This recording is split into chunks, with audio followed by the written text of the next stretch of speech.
Et ce matin, nous nous rendons chez les Montins, ou les Pics Genevièvre, également appelés les Brebis, un surnom donné affectueusement aux habitants du Mont-sur-Lausanne. À l'unisson chez les Perron, nous y allons ce matin. Fabien Perron et son épouse Jennifer cultivent l'art de recevoir autour d'une table avec une simplicité délicate, plongeant leurs convives dans l'univers d'une cuisine locale de saison et particulièrement gourmande. 3 valeurs définissent l'auberge communale du Mont-sur-Lausanne: le partage, la transmission et la gourmandise. Bonjour et bienvenue sur M Le Média, bienvenue sur le plateau. Bonjour, merci. Bonjour, merci à vous. Vous allez bien ? Ça va bien, merci. On est très content de vous recevoir. Absolument, c'est un plaisir de vous retrouver dans un autre contexte qu'au restaurant. On va peut-être vous présenter quand même un peu plus avant, puisque l'auberge du Mont existe depuis longtemps, mais tout le monde ne la connaît pas encore. Alors, vous êtes bourguignon, monsieur, vous êtes MOF, donc meilleur ouvrier de France, charcutier, vous avez travaillé à l'EHL, on continue avec les lettres, alors donc l'école hôtelière de Lausanne, vous êtes champion du monde de Malakoff, champion du monde d'œufs Meurette, et vos pâtés en croûte sont d'anthologie. Vous êtes là avec votre épouse Jennifer, qui a des origines portugaises, on y reviendra d'ailleurs après, et ensemble vous avez repris l'auberge du Mont, c'était il y a 3 ans à peu près ? 2 ans. 2 ans seulement, oui, ben voilà. Tout juste 2 ans. Voilà. Et 2 ans de succès quand même, parce que je veux dire, très vite vous êtes entré dans les guides, tout le monde vous encense, et puis en même temps justement il y a eu toutes ces consécrations, ces championnats. Comment est-ce que ça se passe ? Comment est-ce qu'on fait pour mener de front une auberge et en plus participer à des championnats ? Bon, je vais prendre la parole, je vais commencer. Alors déjà, il faut être bien entouré. Moi, j'ai la chance d'avoir Jennifer avec moi au quotidien, et c'est clair que voilà, on signe tous, Jennifer et Fabien Perron, on y attache beaucoup d'importance à ça, et c'est ensemble et c'est en équipe qu'on fait un petit peu tout ce genre de choses. Oui, d'ailleurs, à l'auberge, c'est ça, c'est vous, Jennifer, qu'on voit quand on est en salle, et c'est vos après que l'on mange. Exactement, voilà. Et donc ça nous permet, nous, de nous concentrer, par exemple, sur ces concours, typiquement. Donc le Malakoff d'or, effectivement, il y a 2 ans, et puis le championnat du monde de l'œuf en Meurette l'an passé. Alors juste l'œuf en Meurette, la plupart des gens ne savent pas ce que c'est. Alors l'œuf en Meurette, c'est un œuf poché dans un vin rouge, autant que faire se peut du pinot noir, le cépage phare de la Bourgogne, et qui est servi avec une garniture champignons, lardons, petit oignon grelot, caramélisé, et avec une tranche de pain. Voilà. Et tout ça est délicieusement gourmand, ça, je peux l'affirmer. Voilà, donc voilà, on a préparé ces concours, et puis on avait à cœur de valoriser un petit peu ces produits de terroir que sont le Malakoff, en l'occurrence pour le canton de Vaud, et l'œuf en Meurette pour la Bourgogne. Et on est très content d'avoir reçu un prix à la fois sur notre terre d'origine et à la fois sur notre terre d'accueil. Exactement. Et ça représente aussi bien le style de cuisine que vous proposez, qui est une cuisine de terroir, une cuisine gourmande, avec tout ce que la tradition peut intégrer de fantastique. Vous avez appris où votre métier de cuisinier, en fait ? Alors, initialement, j'ai commencé en Bourgogne, dans ma terre, sur ma terre d'origine. Plutôt, on va dire, dans de la restauration qu'on qualifiait en 1989-1990, quand j'ai commencé de traditionnel, mais de classique, et classique dans tout ce que ça a de plus noble. Exactement. Dans classique, oui, parce que j'aime bien. C'est vrai que vous avez raison de le relever, parce que souvent on dit oui, mais enfin c'est un peu trop classique. Et puis moi je me dis toujours, si c'est bien classique, c'est fantastique. Bien sûr, non, mais... Après, les effets de manche, disons, pour pouvoir se le permettre, il faut vraiment être très bon dans le classique, justement. Mais clairement, on est entièrement d'accord avec ça. Et en musique, c'est la base de la musique aussi, la musique classique, typiquement. Donc, voilà, cette cuisine, c'est toujours difficile. Moi, j'ai un petit peu de mal à parler de ma cuisine, mais elle est bistrotière, elle est charcutière, elle est à la fois contemporaine, mais effectivement, pas de fioritures. On peut pas trop se permettre non plus, mais parce qu'on n'est pas trop en cuisine. Après, tout est fait maison chez vous ? Oui. Alors, en fait, on a fait le choix d'une carte courte. Il y a 4 entrées, 4 plats, 4 desserts. Si je prends par exemple les plats, il y a systématiquement un plat végétarien, un plat de poisson. On travaille qu'avec des poissons suisses. On s'est strictement interdit de travailler avec des poissons d'eau de mer. Donc on travaille avec des poissons de rivière, pisciculture, de lac. Et tout est fait maison, excepté le pain et les glaces.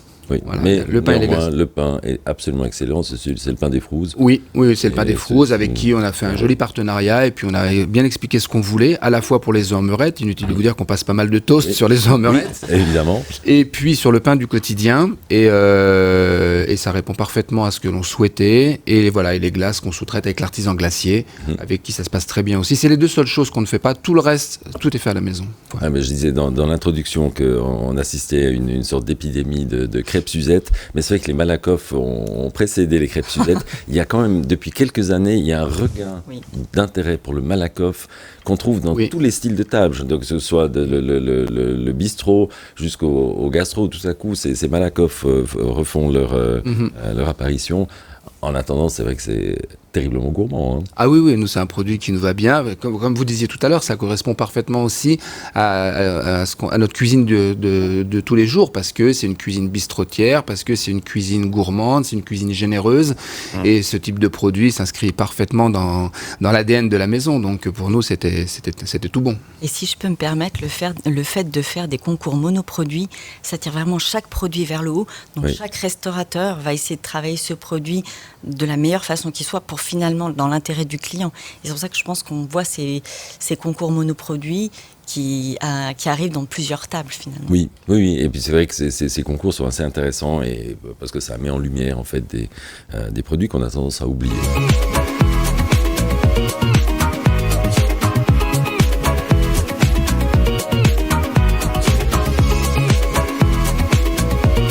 M le Média, la table de Knut. Il maîtrise l'art de recevoir autour d'une table avec simplicité, offrant une cuisine locale de saison et gourmande. Ce matin, nous recevons Jennifer et Fabien Perron de l'Auberge du Mont sur Lausanne, autour de la table de Knut. Ça va toujours ? Toujours. Très bien. Merci d'être avec nous. Knut, continuons de parler gastronomie. Parlons de cette auberge, oui. Charmante auberge. Oui. C'est une auberge qui a été créée en 1830, première pierre posée en 1830. Ça s'appelait le Cabaret à l'époque. Ensuite, ça s'est appelé, quelques décennies plus tard, ça s'est appelé l'Auberge Confédérale. Et il y a quelques décennies en arrière, ça s'est pris le nom de l'Auberge Communale. Oui. Et nous sommes les 24e tenanciers. D'accord. Voilà, on a tout retracé, on a repris les procès-verbaux, on a retracé l'histoire et c'est une jolie maison, c'est une jolie histoire. C'est une jolie maison qui est exactement centrale comme ça, qui a néanmoins été très bien refaite, donc tout est très neuf, c'est un univers agréable et avenant. Oui, on est en train de voir avec la commune, si on pourrait isoler un petit peu plus, ce serait pas mal, parce que voilà, il fait un peu froid l'hiver, il fait un peu chaud l'été. Voilà, c'est ça exactement. Non, on a rendez-vous avec eux à la fin du mois, on va trouver des solutions, on est en plein, vous savez, en ce moment on parle beaucoup de l'énergie, un petit peu faire attention à toutes ces déperditions énergétiques, etc. Donc on va y arriver. Quand on prépare l'émission, on demande toujours s'il y a des musiques qui peuvent avoir une signification précise. Et là, pour Madame, c'est une chanson de Michel Sardou. Je sais que vous aviez demandé la version de Louane, on ne l'a pas trouvée dans notre discothèque, mais cette chanson, Je vole, a une signification particulière pour vous. Alors pour moi, mais je pense qu'en fait, chacun peut s'y retrouver. J'avais proposé celle de Louane qui était plus contemporaine, mais moi j'adore celle de Sardou, mais je me suis dit que ça parlerait peut-être moins aux gens, et peut-être que la nouvelle génération connaît mieux celle de Louane. Et en fait, voilà, c'est l'histoire d'un enfant qui quitte son foyer. Donc finalement, un jour ou l'autre, on est tous un enfant qui quitte son foyer, sa famille, et ses parents qui s'inquiètent aussi de savoir ce que va devenir cet enfant. Donc forcément, moi je me projette à la fois le jour où j'ai quitté mon foyer pour la première fois, mais aussi moi, avant d'arriver à l'auberge, j'ai quitté mon premier métier et où mes parents sont de nouveau inquiétés pour moi en me disant « Mais t'étais bien où tu étais, est-ce que tu es sûre de ton nouveau projet ?» Quel était votre métier ? Infirmière. Infirmière. J'étais infirmière, j'ai fait 5 ans en France, ensuite je suis arrivée au CHUV. Et j'ai fait 8 ans au CHUV et c'est vrai que j'avais un beau profil de carrière. J'ai fait infirmière, j'ai fait une première formation, puis une deuxième en management et j'étais chef de service. Donc c'est vrai que j'avais un beau profil de carrière et j'embrasse mon équipe du moment, avec qui j'ai œuvré pendant 8 ans avec beaucoup de plaisir. Et je suis pas partie à contre-cœur, je suis vraiment partie parce qu'on avait un nouveau projet. Vous continuez à vous occuper des gens. Exactement, maintenant je m'occupe des gens autour de la table, on partage des bons moments. Et à la fois avec les clients, à la fois avec mon mari, puisqu'on a l'avantage finalement de partager cette expérience à deux, avec chacun dans notre secteur, lui en cuisine et moi en salle. Mais voilà, donc du coup c'est un nouvel envol, et donc je me retrouve bien aussi dans cette chanson. Voilà pour vous et pour Fabien. Alors c'est un autre style. On enchaîne. On enchaîne. Et là, on est sur du Pink Floyd.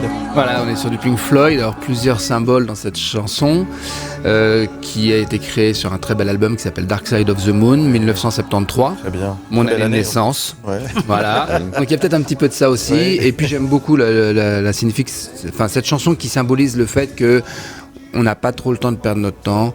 Prenons du plaisir, faisons ce qui nous anime. Des fois, peut-être parfois sans trop réfléchir, sans trop se poser de questions, mais il faut y aller. Parce que quand on traduit un petit peu les paroles de cette chanson, c'est voilà, il faudrait pas se réveiller un matin, regarder un petit peu les 10 années passées en se disant si j'avais su, j'aurais dû. Donc voilà, moi c'est pareil, quand j'ai quitté l'école hôtelière de Lausanne, où j'avais une très belle situation, où j'étais très bien considéré, avec qui je m'entends encore très bien, j'aurais pu refaire 10 ans de plus. Mais non, je pense Mais là, vous êtes parti pour une nouvelle aventure. Voilà. Avec votre cocotte qui est à côté de vous. Oui. C'est ça, oui.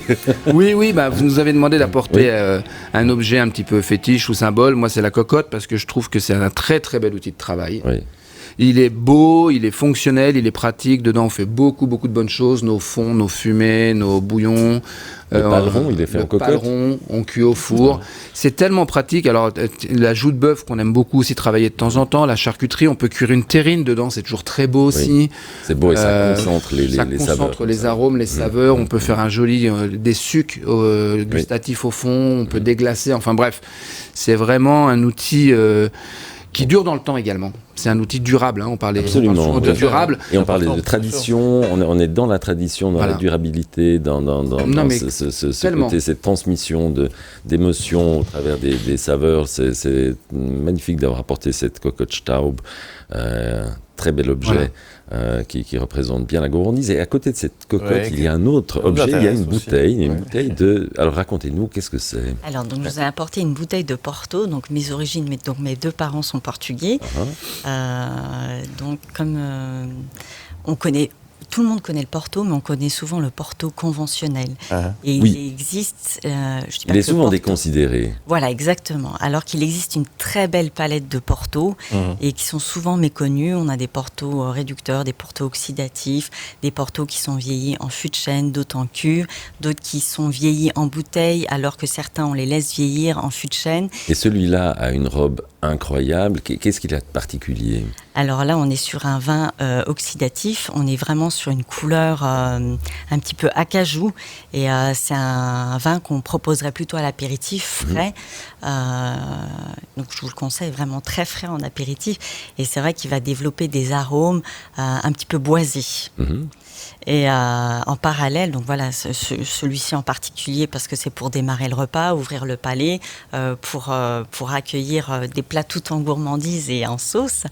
Mais voilà, moi je vous invite en tout cas à découvrir des Portos dans la vallée du Douro. Là, on est sur un domaine je vous suis, héritage. c'est vrai que la région est belle, les vins sont parfois fantastiques, et contrairement à l'image que la plupart des gens en ont du Porto, voilà, que la grand-maman boit le soir devant la télévision, eh bien il y a vraiment des vins extraordinaires, que ce soit les vins doux ou d'ailleurs des vins qui ne le sont pas. Je pense vraiment que c'est une région qui mérite d'être découverte.